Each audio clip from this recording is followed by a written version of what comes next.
Hola, hoy vamos a ver cómo activar filtros de protección contra mensajes spam y cómo bloquear llamadas de números desconocidos en Oppo K10X.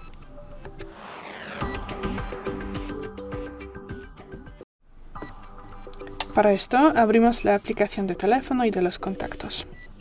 Luego, pulsamos aquí estos 3 puntos y entramos en Ajustes. Luego, tendremos que acceder al identificador de llamada y spam, la primera posición, y activamos ambas estas posiciones. Salimos y luego entramos en Números bloqueados y marcamos esta posición para bloquear las llamadas de números ocultos, y privados. Y ya, es todo. Gracias por el vídeo, danos un like y suscríbenos. Hasta luego.